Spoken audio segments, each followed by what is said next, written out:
అమ్మాయి కుర్చీపై కూర్చుని పూలమాలను కుడుతుంటారు. తల్లి నైవేద్యాలను తయారు చేస్తూ ఉంటుంది. రాఘవి మరియు సౌమిత్రి పరుగులు పెడుతూ సహాయం చేస్తూ అల్లరి కూడా చేస్తుంటారు.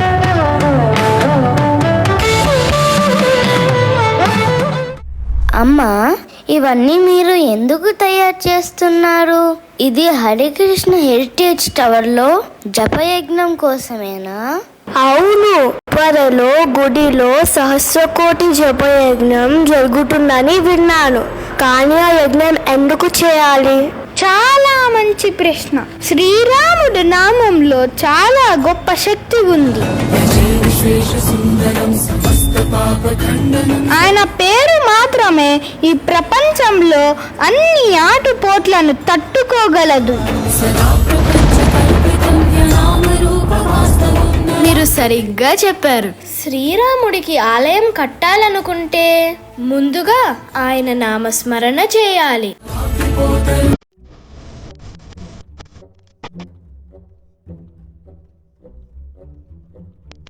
అందుకే భక్తులు సహస్రకోటి రామనామ జపయజ్ఞం చేస్తారు.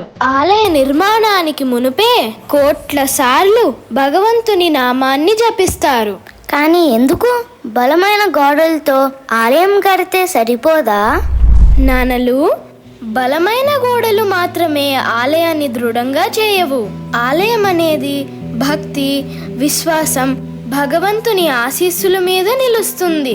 ఆయన నామశక్తి వల్ల ఆలయం భౌతికంగానే కాదు, ఆధ్యాత్మికంగా కూడా శాశ్వతంగా నిలుస్తుంది. ఓ, ఇది లంకకు రాముడు కట్టించిన వంతెన కడలాగా ఉంటుందా? తేలియాడే రాళ్లతో కట్టిన దానిలాగా. అవును, రామసేన వంతెన కట్టేటప్పుడు ప్రతి రాయిపై శ్రీరామ అని రాశారు. ఆయన నామశక్తి వల్లే ఆ భారీ రాళ్ళు నీటి మీద తేలాయి. వావ్, అంటే ఆలయం కట్టే ఇటుకలకు అలాంటి ఆశీర్వాదమే కలుగుతుందా? అవును నానలు, రాముని నామం రాముని కన్నా గొప్పది అంటారు. అందుకే ఋషులు, భక్తులు ప్రేమతో భగవంతుని నామస్మరణ చేస్తారు. అయితే మనం కూడా భజన చేద్దాము. శ్రీరామ జయ రామ జయ జయ రామ, హరే కృష్ణ కృష్ణ కృష్ణ హరే హరే, హరే రామ రామ రామ హరే హరే. అంటే శ్రీరామ నామాన్ని జపిస్తే మనం కూడా ఏదో బలమైన దాన్ని నిర్మిస్తున్నట్టేనా?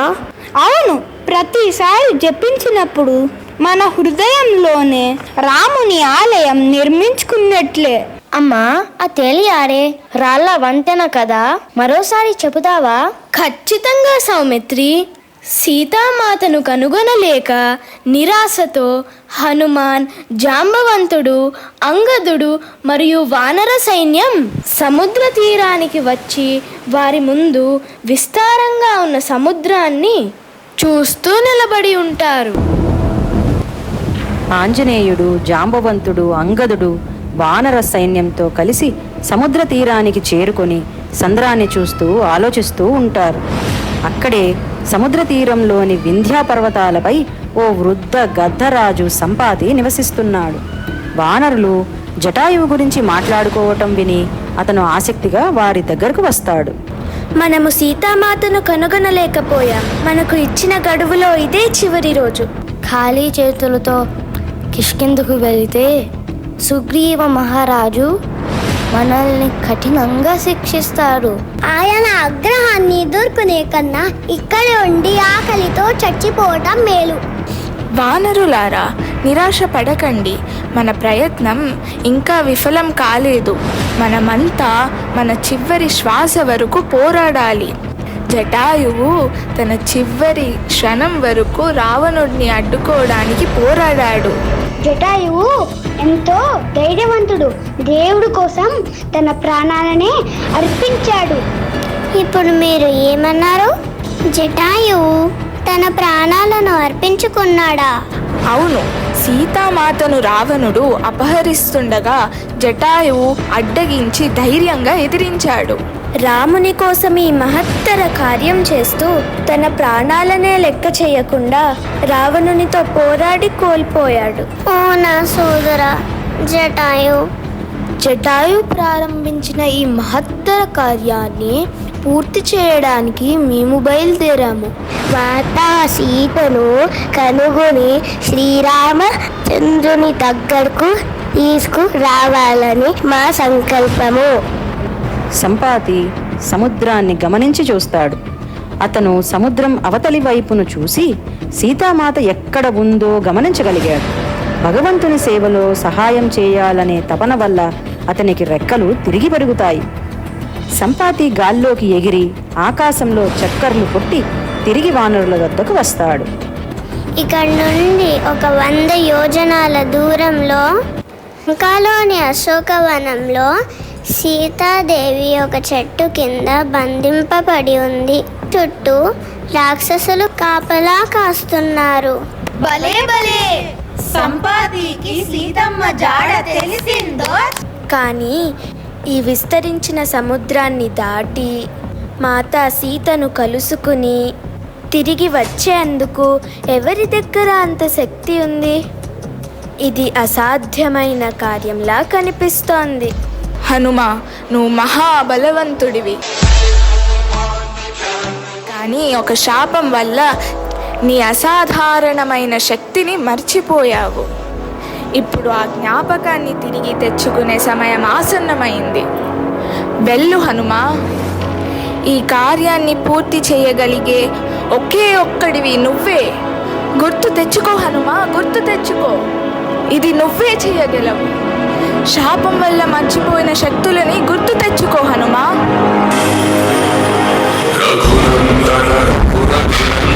రఘువర సేవన రఘుపతి ఛాయన శతయోజన శతశతయోజన శతయోజన శర పరిలంఘన హరిభాజన హరిభాజన హరిమద భాజన దశముఖ కంపణ బడవాకృత బడబడవాకృత బడబాణలకృత బహుభస్మార్చన జయ కేతన జయ జయ కేతన జయ హయ ప్రాపున జయ విడతాపువని. హనుమంతుడు ఉత్సాహంగా జై శ్రీరామ్ అంటూ పైకి గాల్లోకి ఎగురుతాడు. హనుమంతుడు లంకకు చేరి లంకను కాపలా కాస్తున్న రాక్షసి లంకిణిని ఓడించి లోపలకు ప్రవేశిస్తాడు. అటూ ఇటూ వెతుకుతూ నిదానంగా అశోకవనంలోని ఒక చెట్టుపైకి వెళ్ళి కూర్చుని చూస్తాడు. ఓ సీత, రావణుని అంగీకరించు, ఎందుకంటే నీ రాముడు రాడు. రావణుడు నిన్ను తన రాణిగా బలవంతం చేస్తాడు కనుక నువ్వే లొంగిపో. నువ్వు ఎంత నిరాకరిస్తున్నా రావణుడు సాధించగలడు. రావణ శక్తి అనంతం. ఏం మాట్లాడుతున్నా? దూరం జరగండి, ఆమెను ఇబ్బంది పెట్టకండి. మా రావణ మహారాజు తన కోరికలు అన్నిటినీ నెరవేర్చుకుంటాడు. ఓ దుర్మార్గులారా, అలాంటి మాటలు మాట్లాడకండి. నా శ్రీరాముడి ధర్మాన్ని నిలబెట్టేవాడు ఆయన తప్పక వస్తారు. రావణుడి అహంకారం నాశనం అవుతుంది. సీతాదేవిని హింసించకో. ఆమె మానవ రూపంలో ఉన్న దేవత. నిన్న రాత్రి రాముడు మరియు లక్ష్మణుడు దివ్య రథంలో సముద్రం దాటి లంకలో ప్రవేశిస్తున్నట్లు రావణుడు రథం నుండి పడిపోతున్నట్టు లంక మంటంలో కాలుతున్నట్టు చూశాను. ఓ త్రిజట, నీ మాటలు నాకు బలాన్ని ఇస్తున్నాయి. నీ దర్శనం నిజమే, ఎందుకంటే నా ప్రభువు నన్ను ఎప్పటికీ విడిచిపెట్టరు. ధర్మమే గెలుస్తుంది. ఓ సీత, ఒట్టి మాటలు కట్టిబెట్టి ఆ దశకంఠుణ్ణి ఆశ్రయించు. అలాంటి మాటలు మాట్లాడి ఆమెను బాధ పెట్టకండి. దేవి, ఓడ్చుకో. శ్రీరాముడు వస్తున్నాడు. విశ్వాసం కోల్పోకో. ఓ జగజ్జనని, మిమ్మల్ని ఎలా కలవాలి? మీరు ఆ రావణుడి రాక్షస కాంతల మధ్యలో ఎంతో బాధలో ఉన్నారు. ఇప్పుడు నేను మీ ముందుకు వస్తే నన్ను కూడా ఆ రావణుడు ఒక కొత్త మాయగా అనుకుంటారేమో. హనుమంతుడు ఒక చెట్టు పైన కూర్చొని కొద్దిసేపు ఆలోచిస్తాడు. ఆ తరువాత అతడు రాముని మహిమను, ఆయన వంశాన్ని, గుణగణాలను, సీతాదేవితో పాటు జరిగిన అరణ్యవాసాన్ని, రావణుడి చేతిలో సీతమ్మ అపహరణను, సుగ్రీవుడితో రాముడి మైత్రిని, చివరకు తన ప్రయాణాన్ని కూడా గర్వంగా వర్ణించడం ప్రారంభిస్తాడు. బ్రహ్మ పరాత్పర రామ కాలాత్మక పరమేశ్వర రామ శుద్ధ బ్రహ్మ పరాత్పర రామ కాలాత్మక పరమేశ్వర రామ రామ రామ జయ రాజా రామ రామ రామ జయ సీతారామ రామ రామ జయ రాజా రామ రామ రామ జయ సీతారామ. లంకా నగరంలో ఇంత గొప్పగా రామచంద్రుడి మహిమను ఎవరు గానం చేస్తున్నారు? ఇది రావణుడి మరో పన్నాగమా? అలా ఆంజనేయుడు సీతామాత దగ్గరకు వచ్చి అత్యంత గౌరవంగా, వినమ్రంగా తనను పరిచయం చేసుకుంటాడు. భూతో దాశరథే అస్మిన్ హనుమాన్ మారుతాత్మజః దేవి నమస్కృతోస్మి తే రామస్య క్లిష్టకర్మణః. ఓయ్, ఎవరు నువ్వు? ఇక్కడికి ఎలా వచ్చావు? అంత ధైర్యం నీకు? మాత, ఇదిగో శ్రీరాముడు నాకు అందించిన ఉంగరం. ఇది మహాబలశాలి అయిన రామచంద్రుడి గుర్తుగా గుర్తించండి. ఆ శ్రీరాముని ఉంగరాన్ని చూసిన సీతాదేవి ఆనందంతో కన్నీళ్లు పెట్టుకుంటుంది. ఎన్నో బాధలు అనుభవించిన ఆమెకు ఇది ఓ వెలుగు కిరణంలా అనిపిస్తుంది. ఓ మహాబలవంతుడైన ఆంజనేయ, ఈ విలువైన చూడామణిని తీసుకెళ్ళి నా స్వామి శ్రీరామునికి అందించు. రావణుడి బంధనాల నుంచి నన్ను విడిపించాలనే నా ఆశను ఆయనకు తెలియజేయి. ఒక చెట్టు మీద నుండి వేరే చెట్టు మీదకు ఎగురుతూ దూకుతూ ఆడుకునే కోతివి, నువ్వేం చేయగలవు? మీరు ఆజ్ఞ ఇస్తే నేను ఇప్పుడే ఇక్కడి నుండి మిమ్మల్ని నా భుజాలపై కూర్చోపెట్టుకొని తీసుకువెళ్ళి రాములవాడి చెంత చేరుస్తాను తల్లి. హనుమా, నా హృదయం కేవలం రాముడి కోసమే కొట్టుకుంటుంది. ప్రతి ఉదయం నిద్రలేని రాత్రి ఆయన రాక కోసం ఎదురు చూస్తూనే ఉన్నాను. నా ప్రాణపతి తప్ప నన్ను ఎవరూ రక్షించలేరు.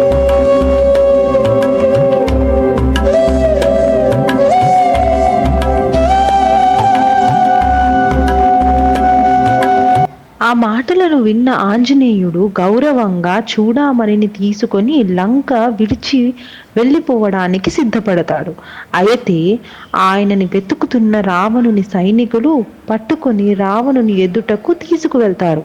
రావణుని దర్బారులో ప్రవేశించిన హనుమంతుడిని ధైర్యంగా తాను ఆ శ్రీరాముని దూతనని, సీతామాతని మర్యాదపూర్వకంగా విడిచిపెట్టమని, తన ప్రాణాలను కాపాడుకోమని చెప్తాడు. అతని ధైర్యం రాక్షసులకు భయాందోళనను కలిగిస్తుంది.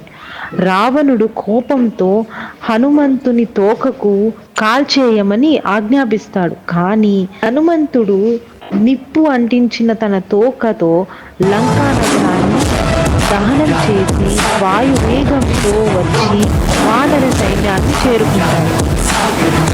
చూడండి, మహాశక్తివంతుడైన హనుమాన్ వచ్చేశాడు. ఖచ్చితంగా మంచి వార్తే తెచ్చుంటాడు. అతని వేగమే చెబుతుంది. అతను ఇలా మళ్ళీ తిరిగి వచ్చాడంటే మంచి వార్తలు ఉన్నాయన్నమాట. స్వాగతం హనుమా, మేమంతా నీకోసమే ఎదురు చూస్తున్నాము. సీతామాతను చూసావా? ఆమె నేను గుర్తుపట్టిందా? సీతామాతతో మాట్లాడావా? నేను మాతతో మాట్లాడాను. ఆమె ప్రేమతో రాముడికి తన గుర్తుగా చూడమని ఇచ్చారు. అయితే ఇంకా ఆలస్యం వద్దు, తక్షణమే లంకకు వెళ్ళిపోయి మాతను విడిపించేద్దాం. మాతా సీతను తీసుకువచ్చే సమయం వచ్చేసిందన్నమాట శ్రీరామునికి చెప్పాలి. హనుమంతుడితో పాటు వానరసేన నూతన ఉత్సాహంతో కిష్కింధకు బయలుదేరుతుంది. అక్కడ సుగ్రీవుడు రాముడు మరియు లక్ష్మణుడితో కలిసి వారి రాక కోసం ఆసక్తిగా ఎదురు చూస్తుంటారు. నా ప్రియమైన స్నేహితుడు హనుమంతుడు వచ్చేశారు. ఖచ్చితంగా శుభవార్తను తెచ్చి ఉంటారు. దృష్టామయా సీతాదేవి రాక్షసీభిః సంరక్షిత అశోకవనికా మధ్యే శోక సంతప్త మానస. ఓ ప్రభు, ఇదిగో సీతామాత మీకోసం పంపిన చూడమని. ఇది మీ ప్రేమను, గత జ్ఞాపకాలను గుర్తు చేసుకోవడానికి ఆమె ఇచ్చారు. సీతాదేవి ఎంత కష్టాలు అనుభవించినా నాపై విశ్వాసం పెట్టుకుంది. నేను ఆమెను రావణుడి దగ్గర నుంచి విడిపించే వరకు విశ్రాంతి తీసుకోను. అగ్రజ, మేమందరం సిద్ధంగా ఉన్నాం. మీరు ఆజ్ఞ ఇచ్చి మార్గదర్శనం చేయండి. మేము సముద్రాన్ని దాటి సీతామాతని తిరిగి తీసుకొస్తాం. ఇక ఆలస్యం ఎందుకు? తక్షణమే లంకను దండు చేసి సీతామాతను శ్రీరాముని వద్దకు తీసుకురావడమే మన తక్షణ కర్తవ్యం. సేన పరండి, స్వామి కార్యం నెరవేర్చే సమయం ఆసన్నమైంది. పూలవారి మనోవేదనను శాంతింపచేసే మార్గం తెలిసింది. ఓ వానర సేన పరండి, లంకానగరం వైపు. రామలక్ష్మణులు మరియు వానర సేన దక్షిణ తీరాలకు చేరుకుంటారు. కానీ అంతలోనే సముద్రం వాళ్ళ మార్గాన్ని అడ్డగిస్తుంది. లంకకు వెళ్ళే మార్గం తెలియక సేన ఆ చోటులోనే ఆగిపోయి ముందుకు వెళ్ళే మార్గం యోచిస్తూ ఉంటారు. అగ్రజ, లంక ఈ విస్తృత సముద్రం అవతల వైపు ఉంది. మనం అక్కడికి ఎలా చేరుకోగలం? మనలో ఎవరూ అంత దూరం ఈదలేరు. ఈ సముద్రం ఒక్కటే మన అడ్డంకి. మనం సముద్ర దేవుని అనుమతి తీసుకొని దాటుదాం. శ్రీరాముడు 3 రోజుల పాటు ఉపవాస దీక్ష చేపడతాడు, సముద్రదేవుణ్ణి శరణు కోరుతూ. కానీ సముద్రం అలలు ఎగసి పడుతూనే ఉంటాయి. సముద్రదేవుడు కనికరించడు. 3 రోజుల తరువాత సముద్రదేవుడు స్పందించకపోవడంతో రాముడు కోపంతో బ్రహ్మాస్త్రాన్ని ఎత్తి సముద్రాన్ని ఆవిరి చేసేందుకు సిద్ధపడతాడు.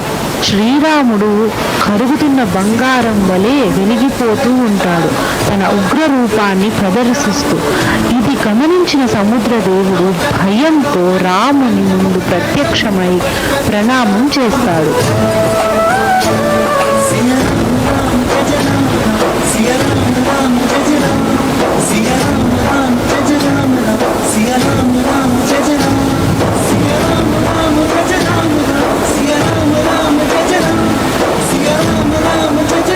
క్షమించండి, నేను అహంకారం వల్ల స్పందించకపోవడం కాదు, కానీ నా స్వభావం నన్ను కదలనీయలేదు. నేను నీరుగా ఉండటమే నా సహజ స్వభావం. కానీ నేను మీకు సహాయం చేస్తాను. నిజంగానే నువ్వు సహాయం చేయాలనుకుంటే మార్గం చూపించు. మా సైన్యం నిన్ను ఎలా దాటాలి? ప్రభు, మీ వానర సేనలో ఉన్న నలుడు నీలుడు విశ్వకర్ముని కుమారులు. వారు నాపై ఒక వంతెన నిర్మిస్తారు. మీ పవిత్ర నామాన్ని రాసిన రాళ్ళు నీటిలో మునగవు. వాటిని నేను ఎత్తి పట్టుకొని మీ సైన్యాన్ని దాటిస్తాను. అగ్రజ, ఇది మా అందరికీ గొప్ప పాఠం. ఇప్పటికీ నీ భక్తులు ఏ శుభకార్యాన్ని మొదలుపెట్టే ముందైనా మీ నామాన్ని శరణుగా తీసుకుంటారు. శ్రీరామ, మీ నామంలో అపారమైన శక్తి ఉంది. వానరులు రాళ్లపై మీ నామాన్ని చెక్కితే సముద్రమే వాటిని పట్టుకుంటుంది. ఒకసారి నా బాణాన్ని ఎక్కువ పెడితే నేను దాని వెనక్కు తీసుకోను. ఓ సముద్రదేవ, చెప్పు, నా బాణాన్ని ఎక్కడ ప్రయోగించాలి? ప్రభు, ఇక్కడ నుండి కొన్ని మైళ్ళ దూరంలో వాయువ్య దిశలో రాక్షసులు ఉన్నారు. వారు భక్తులను బాధిస్తూ మునులను హింసిస్తున్నారు. మీరు మీ బాణం అక్కడకు ప్రయోగించండి.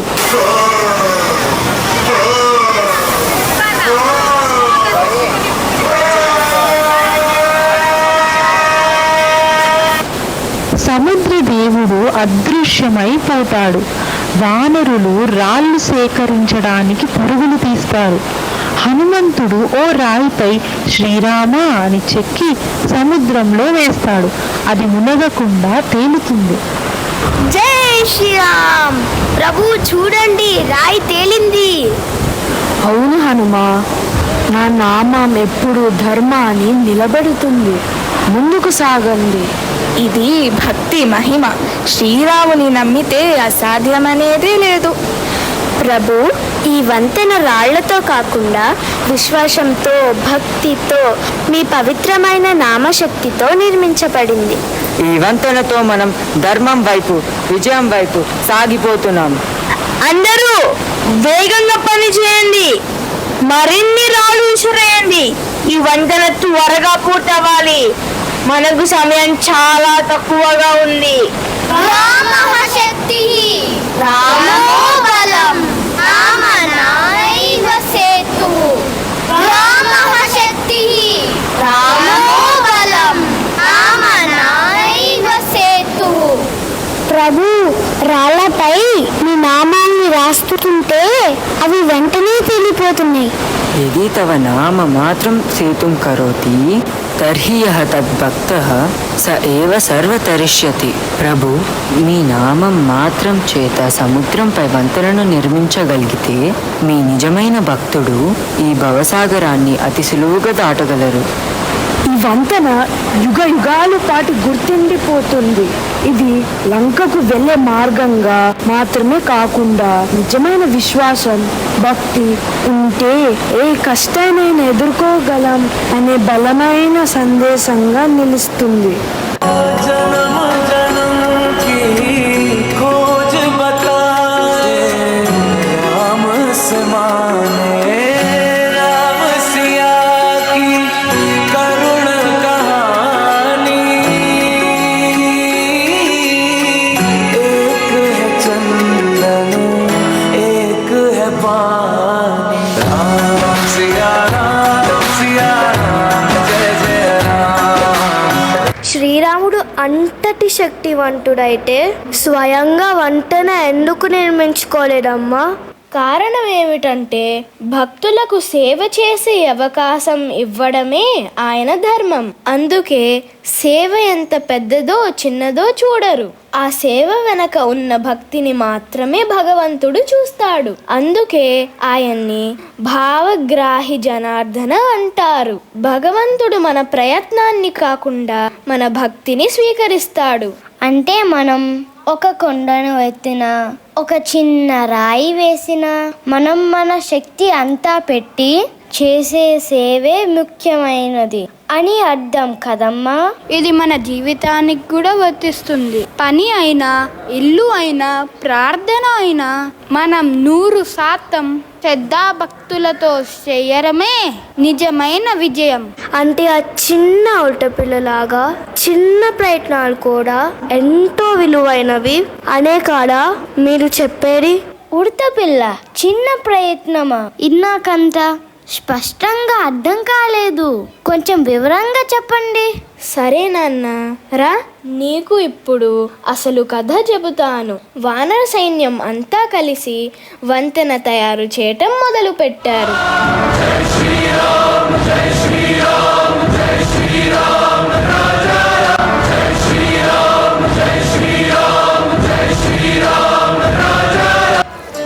సుగ్రీవుని వానరసేన మొత్తం వంతెన నిర్మాణంలో నిమగ్నమై ఉన్నారు. కొందరు పెద్ద రాళ్లను మోస్తున్నారు, మరికొందరు చిన్న రాళ్లను తీసుకువస్తున్నారు. హనుమంతుడు భారీ పర్వతాలనే మోస్తూ ఉన్నాడు. అదే సమయంలో ఓ చిన్న ఉడత కూడా అటూ ఇటూ పరిగెత్తుతూ సహాయం చేయాలని పట్టుదలగా ఉండటం అందరూ చూస్తున్నారు. సోదరులారా, మన శక్తినంతా ఉపయోగించండి. ప్రతి రాయి మనను లంకకు మరింత దగ్గర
అన్నయ్య, మీరు నిజంగానే సేవ వెనుక ఉన్న హృదయాన్ని చూస్తారు, కానీ దాని పరిమాణాన్ని కాదు. అవును లక్ష్మణ, నేను చూసేది భక్తుల శ్రమను ఇంకా ప్రేమను. కానీ హనుమంతుని వలె శక్తి ఉన్నవారు పూర్తి సామర్థ్యాన్ని ఉపయోగించి కొండలు తేవాలి, కానీ ఉడతలాగా ఇసుకని కాదు. అలా వారి వారి పూర్తి సామర్థ్యంతో సేవ చేస్తే అది అత్యున్నత సేవ అవుతుంది. అటువంటి సేవకు నేను సంతోషిస్తాను. ఆ సేవకులకు నా పూర్తి అనుగ్రహం ఉంటుంది. వానర సైన్యం ఈ మాటలు విని మౌనంగా గౌరవంతో తల వంచింది. అప్పటికే వంతెన పెరుగుతూనే ఉంది. ఇది భక్తి అనేది ఏ రూపంలోనైనా విలువైనదేనని సూచిస్తూ నిలిచింది.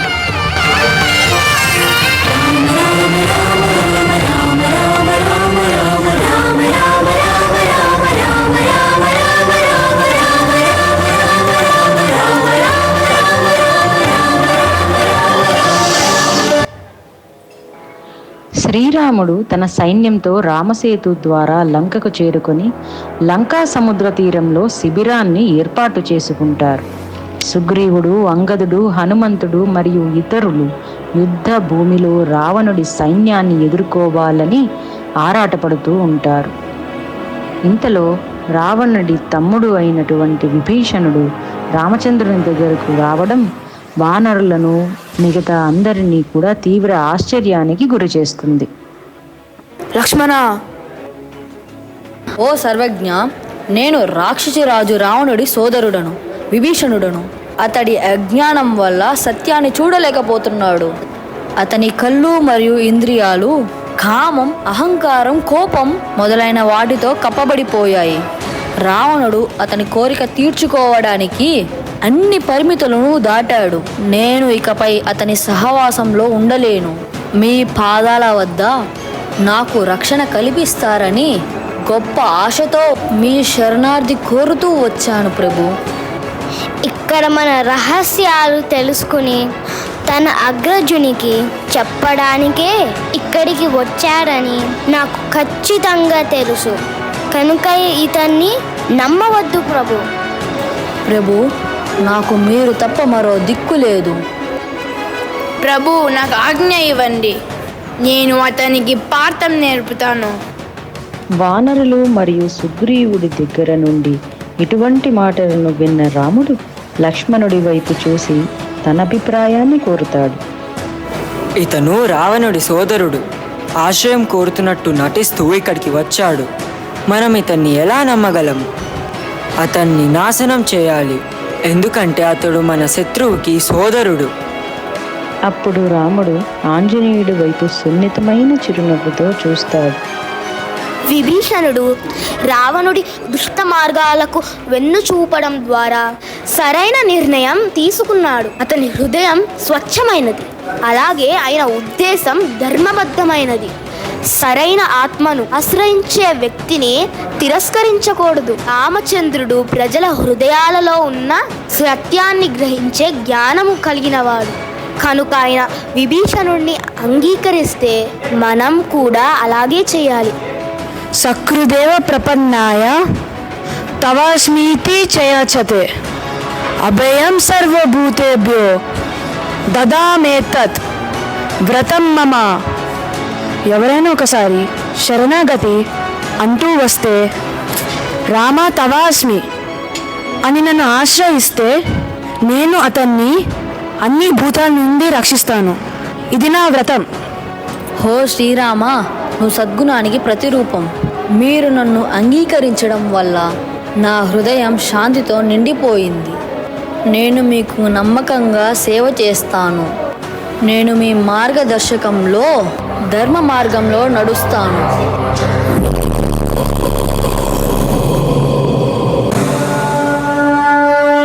భగవంతుని నామం రాళ్లను మునగకుండా తేలి ఆడేలా చేసింది. భక్తులు వంతెన నిర్మించారు. అంటే భగవంతుని నామం ఎంత ముఖ్యమో మన ప్రయత్నం కూడా అంతే ముఖ్యం. అవును, వానరులు పెద్ద పెద్ద రాళ్ళు మోసారు, కానీ చిన్న ఉడత చేసిన చిన్ని సహాయానికి కూడా శ్రీరాముడు ఎంతో సంతోషంగా స్వీకరించాడు. సరిగ్గా చెప్పావు. భగవంతుడు మన సేవను ఎంత భక్తితో చేశాము అనేది మాత్రమే చూస్తాడు. మనం గొప్ప పనులు చేయగలిగితే తప్పకుండా చేయాలి, కానీ చేయలేకపోతే చిన్న పనులైనా భక్తితో చేయాలి. రాముడు ఉడతను మెచ్చుకున్నాడని అందరూ ఉడతలాగా ఇసుకను తెస్తే ఆయన సంతోషించడు. ఎవరి సామర్థ్యం మేరకు వారు సేవ చేయాలి. మీకు సామర్థ్యం ఉంటే ఆంజనేయుడులాగా కొండలే తేవాలి. ఉడత భక్తి పేరుతో స్వామికి సేవలో లోపం చేయకూడదు. శ్రీరామ జయ రామ జయ జయ రామ. మనమందరము కూడా కలిసి సహస్రకోటి బృహత్ జపయజ్ఞంలో పాల్గొని శ్రీ సీతారామచంద్ర స్వామి, శ్రీ రాధాకృష్ణులు, శ్రీ శ్రీ నితాయ్ గౌరంగ మహాప్రభువులు, శ్రీనివాస గోవిందులను ఇక్కడ నిర్మిస్తున్న ఆలయంలో అవతరించాలని ప్రార్థిద్దాం. హరే కృష్ణ కృష్ణ కృష్ణ హరే హరే,